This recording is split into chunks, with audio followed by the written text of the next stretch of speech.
Be me, Walter, pushing my mid-30s, working as a senior IT specialist for a decent-sized company, the kind of place that isn't a flashy startup, but also isn't a soulless corporate monolith, just a regular place to earn a paycheck and go home. My little corner of the world is the IT department. There were 5 of us, all guys. Not by design, it just happened that way. We had our own ecosystem, a well-oiled machine built on caffeine, inside jokes, and a mutual understanding that we were the digital plumbers holding the whole building together. Our boss, David, was a manager from the old school. His philosophy was simple.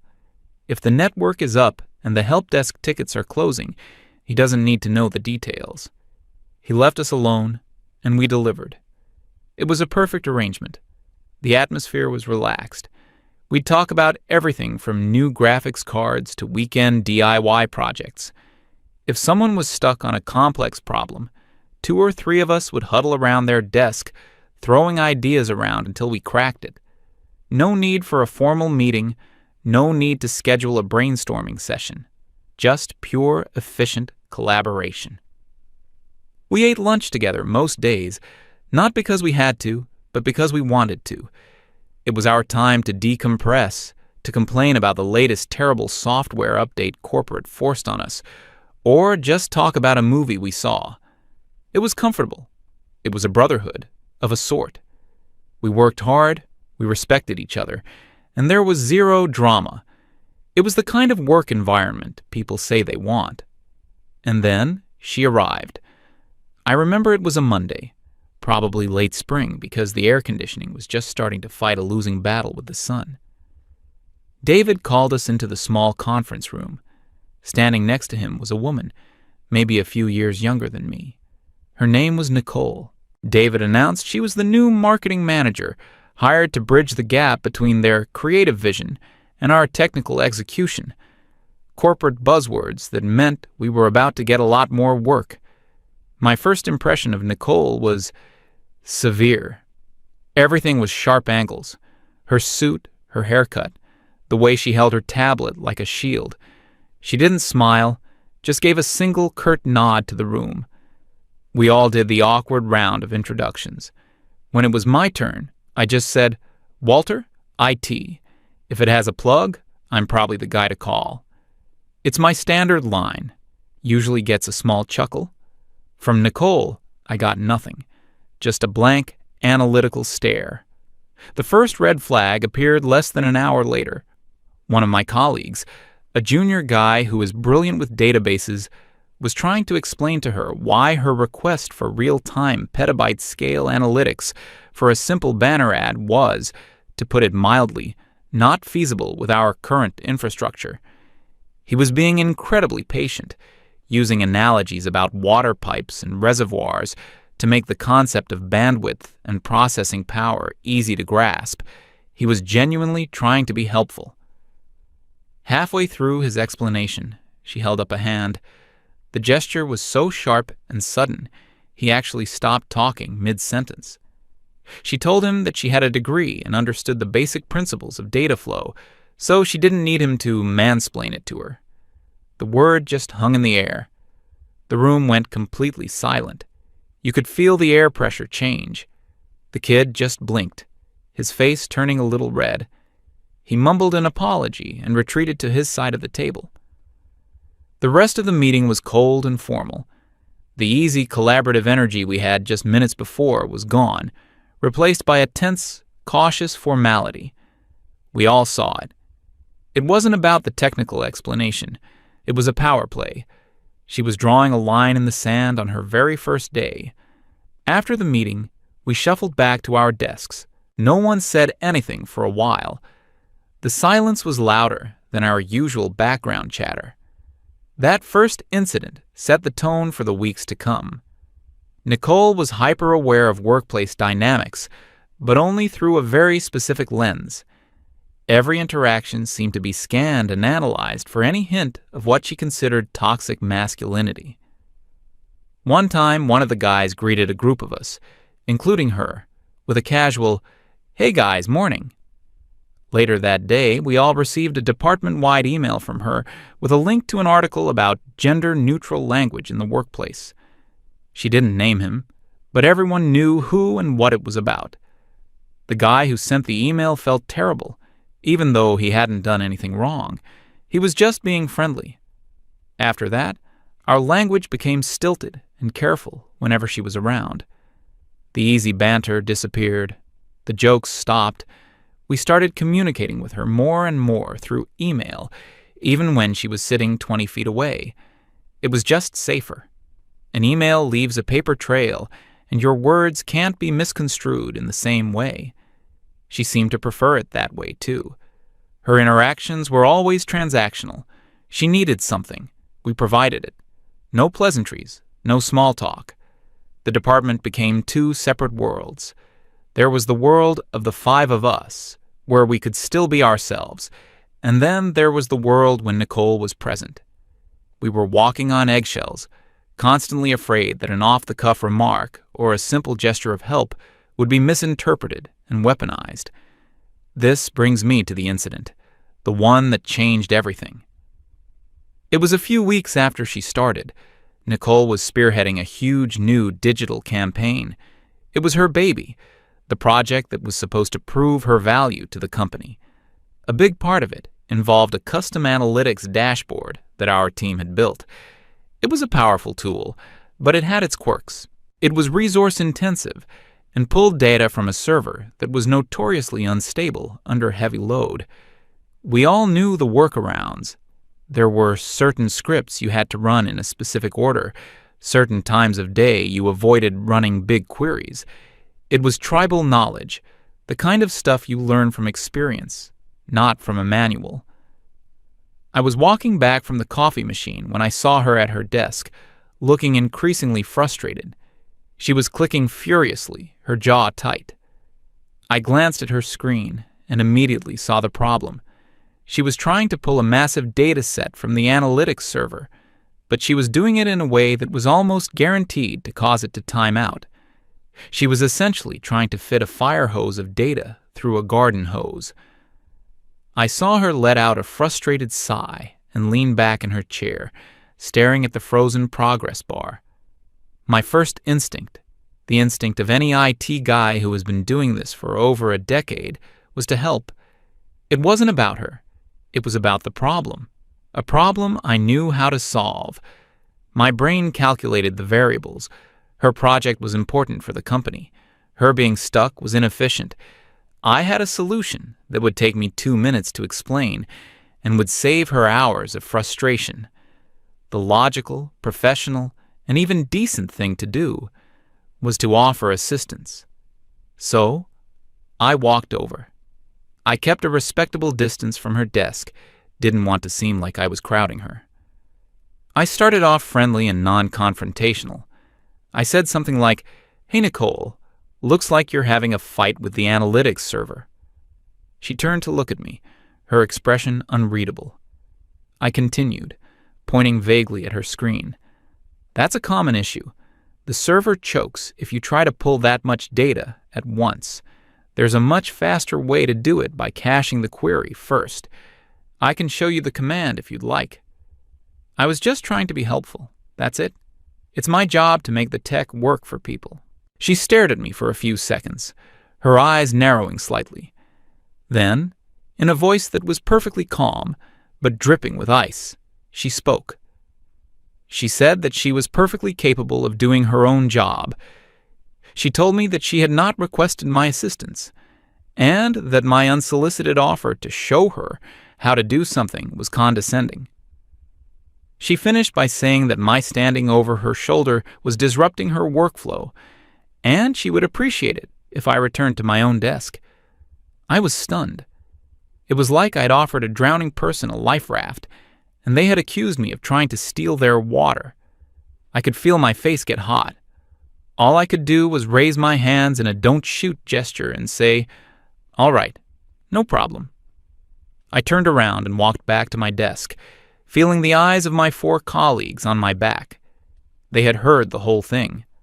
I sat down, opened a ticket that had nothing to do with anything, and just stared at the screen, replaying the interaction in my head. I hadn't been condescending. I hadn't been aggressive. I had been helpful.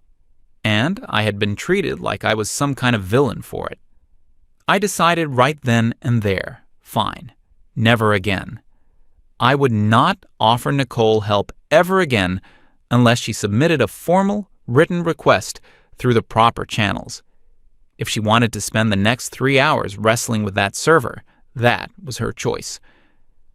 I put on my headphones and tried to get back to work, but I was fuming. The next morning, I had an email in my inbox. It was from HR. The subject line was "Formal Meeting Request." My stomach dropped. The email was polite and vague, asking me to come to a meeting with David and an HR representative that afternoon to discuss a workplace interaction. I knew immediately what it was about. I spent the whole morning with a knot of anxiety in my gut. I went over the conversation with Nicole 100 times. What did I do wrong? I came up with nothing. When the time for the meeting came, I walked into David's office. He was already there, looking uncomfortable.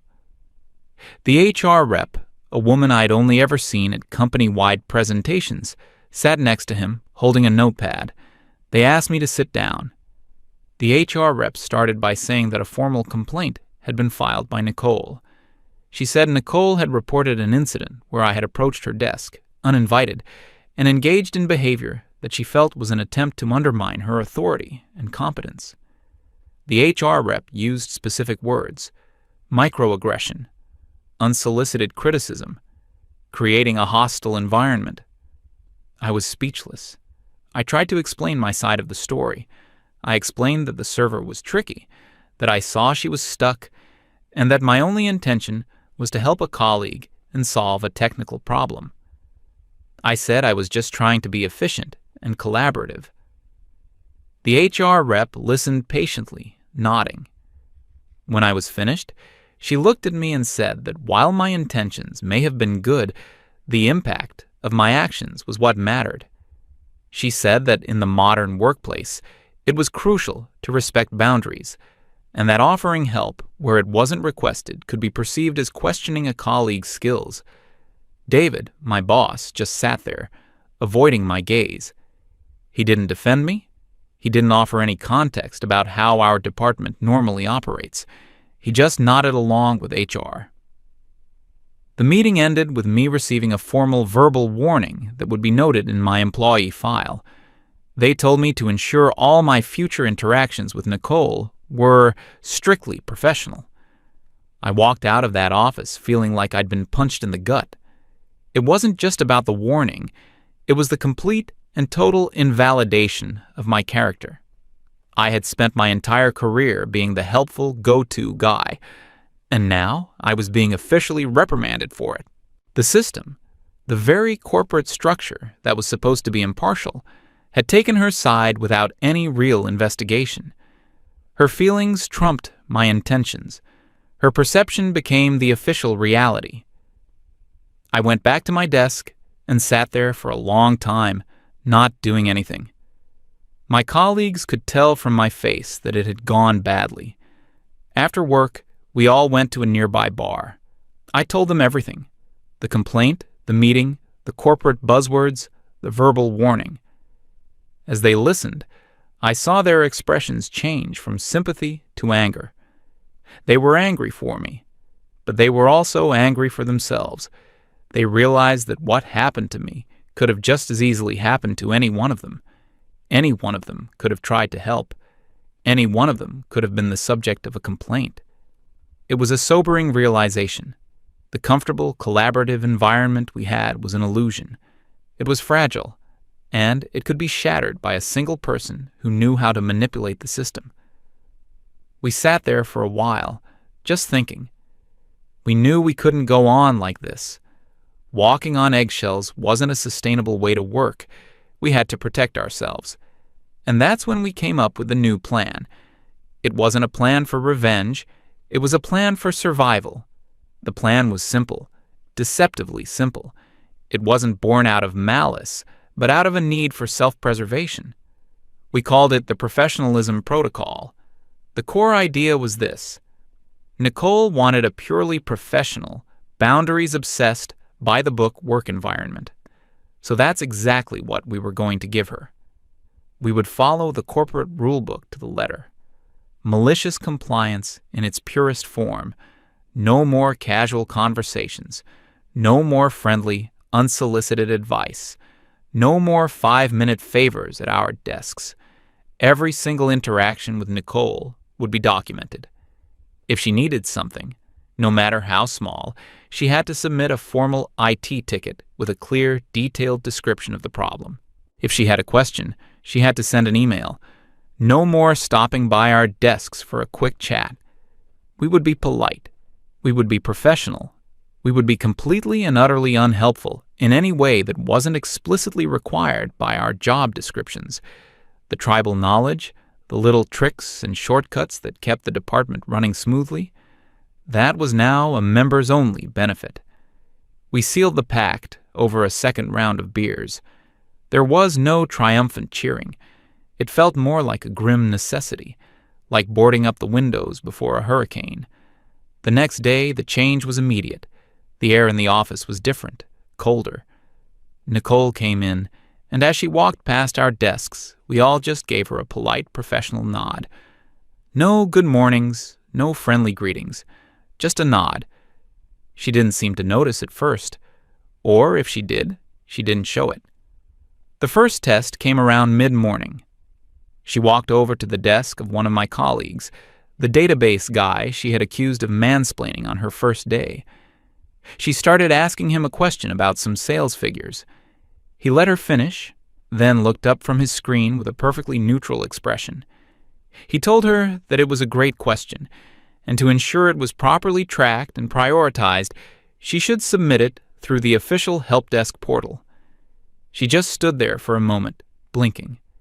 It was a perfectly reasonable, corporate-approved request. There was nothing she could complain about.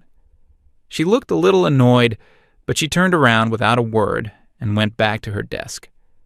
We heard her typing a few moments later. The ticket came through. He worked on it and sent her the answer via the ticketing system an hour later. A process that would have taken 30 seconds as a conversation was now a documented hour-long task. It was like that all day. Every time she tried to initiate a verbal conversation, she was gently but firmly redirected to the official channels. Could you just look at this for a second? Of course, just email me the link and a description of the issue, and I'll add it to my queue. I just have a quick question about the server status. The latest status report was emailed out this morning. For any further details, please submit a ticket. We were human auto-replies, polite, efficient, and completely impersonal. At first, she seemed almost pleased. This was the environment she wanted, right? No messy human interactions, just a clean, transactional flow of information. But the cracks started to show within a week.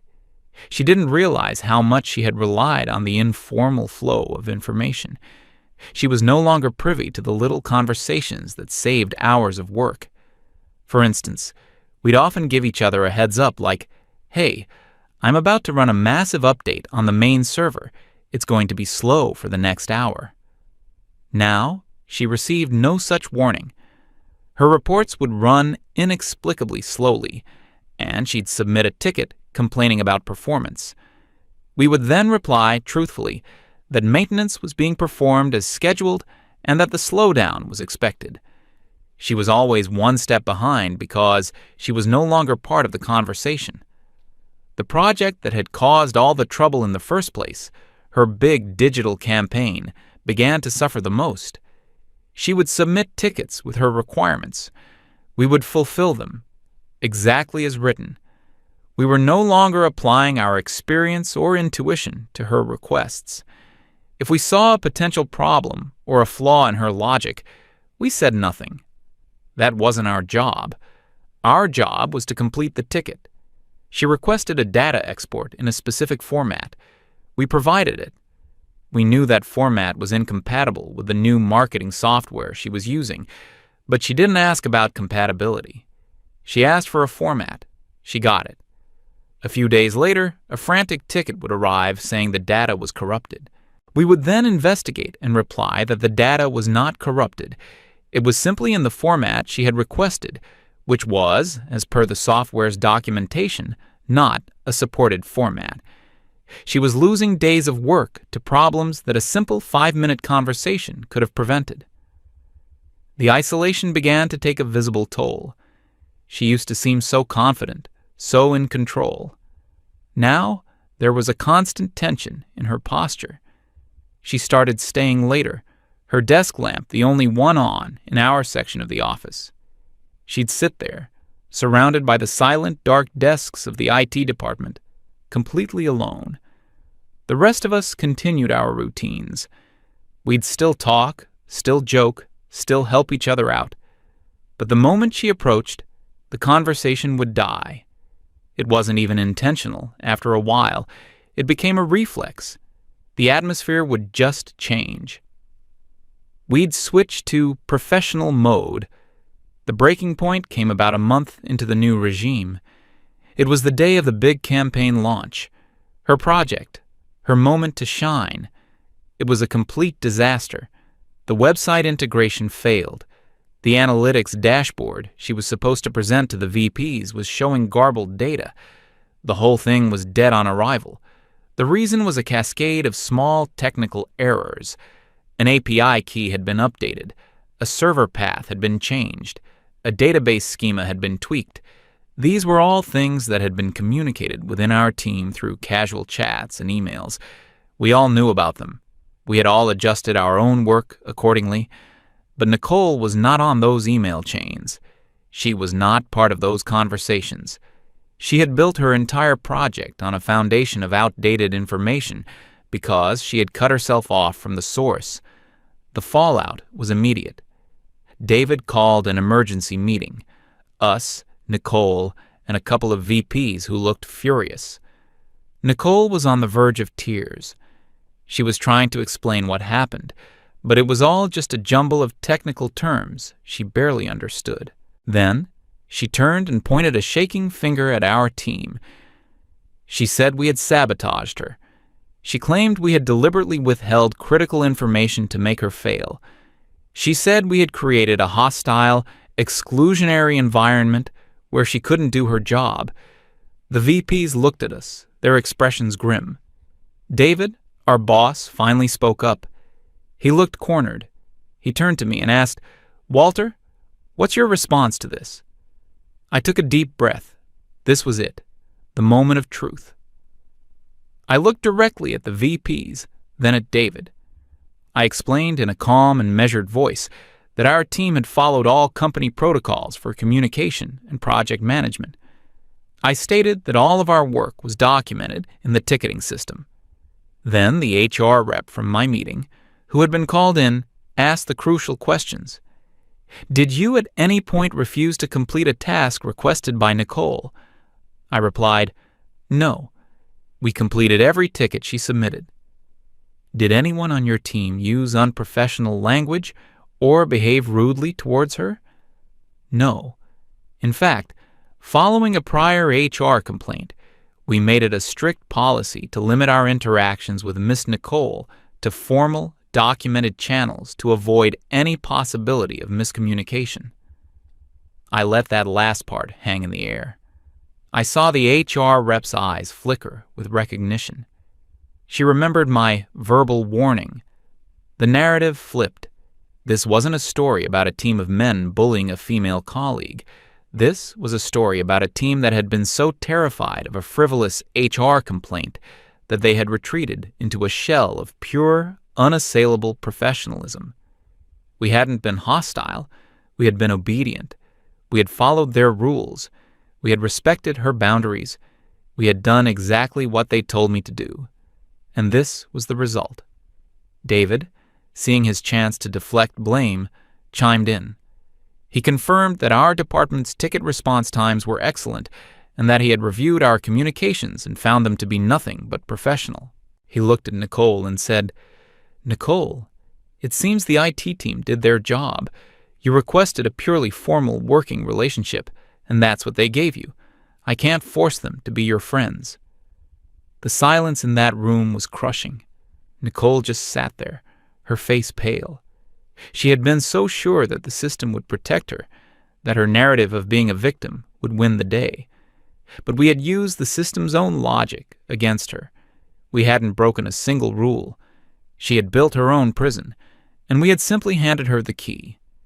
The meeting ended with the VPs saying they would reevaluate the project's leadership. Everyone knew what that meant. After that day, Nicole was a ghost. She was still there, physically, but her authority was gone. Her projects were handed off to someone else. She stopped trying to engage with anyone. She would come in, put her headphones on, and leave at 5 o'clock on the dot.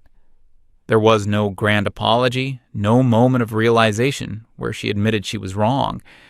She just faded. The atmosphere in the office slowly started to return to normal, but it was never quite the same. We were a little more cautious, a little more aware of how quickly things could turn sour. But the brotherhood was intact. If anything, the whole ordeal had made it stronger. We had faced a threat, not with aggression, but with discipline and unity. Nicole eventually left the company a few months later. No farewell party, no goodbye email. One day her desk was just empty.